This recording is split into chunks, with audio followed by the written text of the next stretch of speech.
my name is Olivier Ledoux, and I want to talk to you about how did I begin to make wood carving with people in villages or festivals.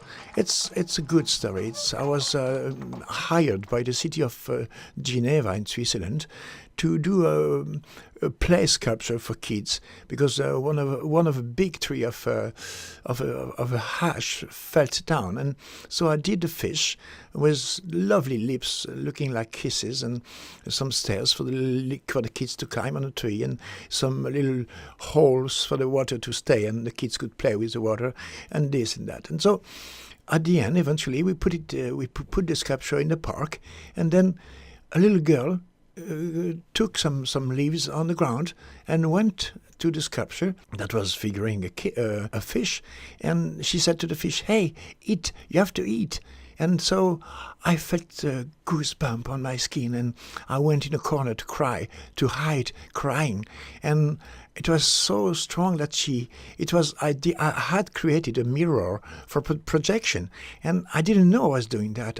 I just did a sculpture with all I thought a kid could love to find, and in my mind, I burst a project that I could invite people to project on a tree that was not carved yet, all kinds of ideas, then talk about those ideas with me, and that we could carve those ideas all together, and then create a social monument or a citizen monument for neighborhoods or cities or villages or communities.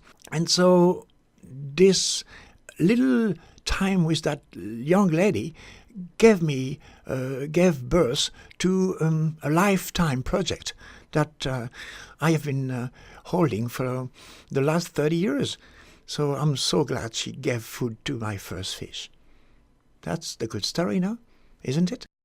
Ouais, j'ai une vidéo.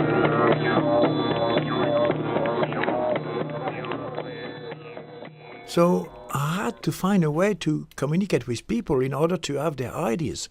So I thought that when you are blindfolded, you have a better way to feel the wood. So I said, okay, we're going to blindfold the people, then ask them to touch the tree, then after a while, still blindfolded, bring them back to a table and make them feel that they have a piece of paper in front of them, and give them a pen and ask them to draw me what they felt touching the tree.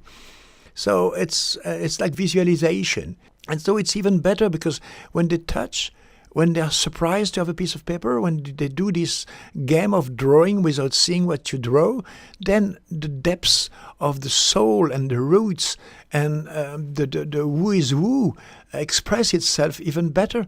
Because when you see what you do, you want to do a nice drawing. But when you don't see what you do, it's expression, pure expression. So I did that, and I wrote about that for a while. And then I invite people to do that every time I do a workshop.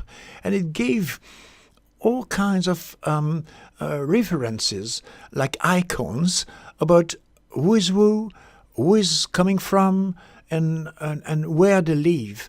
And so they do that, then I unblindfold them, and then they talk about what they've been drawing and what they had in mind. Then we take the bark of the tree away, we draw that drawings on the tree, and then the carving workshop starts to go. And that's the best way, because then it's really about them. It's really about who they are and where they live. And it's also full of interconnection, away from the identity of this man or that woman. It's like the social group that expresses itself on the tree. So it goes from the Sundays to the Sundays, a good week of work, and all kinds of good meeting and sharing. And then at the end, we really have a monument that talks about everyone in the city, even about those that didn't carve with us. So it's so fulfilling.